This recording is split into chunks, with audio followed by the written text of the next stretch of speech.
Rumor has it that Ripple and the U.S. Securities and Exchange Commission have finally reached a settlement after their protracted disagreement. Whispers have been circulating from both sides implying that the parties have reached a compromise as the court case winds down. The case has all of the hallmarks of a test case against cryptocurrency. These murmurs have surfaced from both factions. The SEC's accusations have added insult to injury for Ripple and its native cryptocurrency, XRP, which are already in a precarious position. The claims didn't surface until now, after finance officers had already classified the organization as an unregistered security and taken action in early 2014. Before the SEC expressed its concerns, the cryptocurrency, which is highly popular in the US and the UK, had been steadily increasing in value. With a price of about 70 cents per unit, XRP looked good on December 22, 2020. This occurred prior to the SEC's decision-making process. The price of XRP has maintained an impressively resilient trajectory, having reached a high of $1.84 in April of last year. It is currently trading at 6 cents. It hit a record high of 3.1 per share in January of 2018. U.S. District Court for the Southern District of New York received a complaint from the Securities and Exchange Commission against Ripple's Chris Larson and Brad Garlinghouse. Ripple and its officials sold 1.3 billion XRP, which the SEC claims was part of an ongoing unregistered issuance of securities. The 7 years were deemed to have been a violation of Section 5 of the 1933 Securities Act, according to the authorities. In a letter sent to federal judge analysis almost immediately after the lawsuit was filed, Garlinghouse's legal team argued that the case exemplified without a doubt regulatory overreach. They continued rendered the Securities and Exchange Commission accusations baseless in response to Federal Reserve Chairman Jerome Powell's recent remarks about how to appropriately handle cryptocurrencies. Brad Garlinghouse and other Ripple officials appeared on Fox Business yesterday.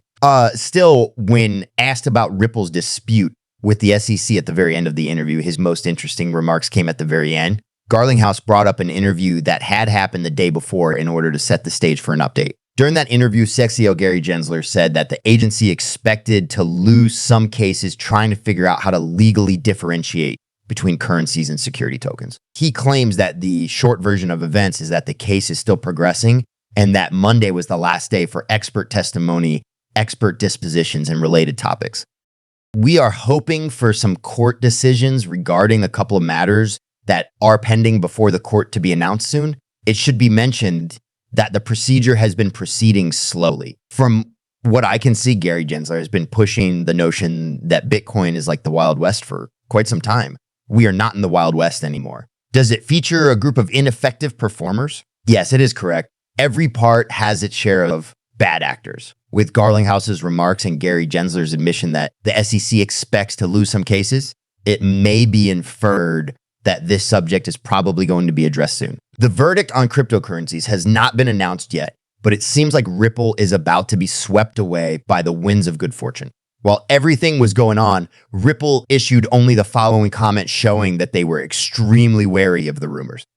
We are unable to offer any additional commentary at this time due to the lack of a resolution in the work. Knowing what Warren's measure could do is essential. If left unchanged, it might make it illegal to acquire or utilize cryptocurrencies in the US, which would severely restrict innovation in the field of computer programming and related fields.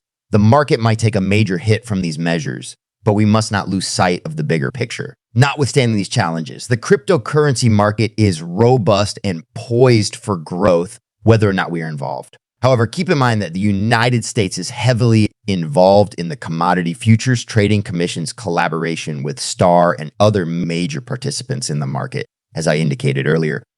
The purpose of the upcoming January CFTC conference is to implement major changes to the regulations. It appears the CFTC is gearing up to take on a more prominent role in overseeing the Bitcoin industry. More and more people are viewing digital assets as digital commodities, and this shift in perception has been highlighted in recent discussions. On the ETF front, there has also been a great deal of movement. According to reports, BlackRock is in the last stages of negotiations with the SEC to have an NFP approved. Grayscale are just a few of the major companies that the SEC has met with this week. I believe that a major development in the Bitcoin industry is about to occur and that everyone is quite excited about it. Major investors like BlackRock have already put a lot of money into the cryptocurrency industry, so it doesn't matter what happens now. Their participation exudes an undeniable air of self-assurance and dedication. It would seem that Senator Warren is in a race against the clock to seize the chance before it passes. John Deaton's recent remarks about the possible danger to cryptocurrency from Titan highlight how dire the situation is. Let's consider Senator Warren's legislative record alongside the fact that there is a danger. Roughly 30 of her measures have been introduced over the past 7 years, but none of them have made it into law. Perhaps her efficacy in these areas can be deduced from this tendency. The impression that Warren is primarily a politician persists. Many see her as serving the financial and political interests of Wall Street and other powerful groups. Her motives are called into question by the glaring gap between her income and net wealth.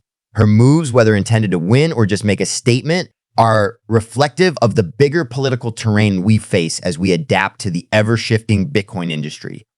Compared to cryptocurrencies, traditional fiat currency has served as a conduit for unlawful acts significantly more often. This is why intelligence outfits like the FBI are able to track and observe blockchain transactions. To their credit, they are making good use of blockchain technology in their pursuit of lawbreakers.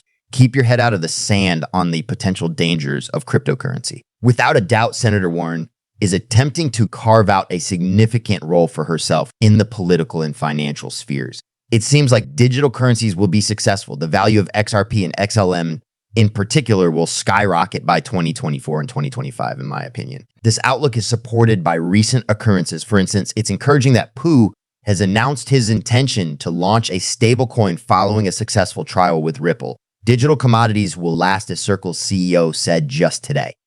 The present discussions and decisions are setting the stage for a major shift in the Bitcoin market. All the major actors have come to the same conclusion. Digital currencies will emerge, and the momentum is only going to increase. A Ripple director has stated that the payment company, along with the Bank for International Settlements, is investigating potential methods to enter the daily foreign exchange market, which is estimated to be worth $7.05 trillion. During an online discussion, Joe Volono, Ripple's director for CBDC business development, disclosed this information to anyone who is interested. During the course of the discussion, the participants continued to expound on the BIS Project Mariana. Project Mariana was initiated by the BIS with the purpose of imagining how foreign exchange trade and settlement could develop in a tokenized environment. The Bank for International Settlements declared that the foreign exchange market is the largest financial market in the entire world. The amount of money that is traded on this market every single day is $7.05 trillion. With Project Mariana, the Bank of International Settlements is optimistic about the possibility of a tokenized financial system that will change existing markets. One thing that is worth mentioning is that the project is collaboration between the central banks of France, Singapore, and Switzerland.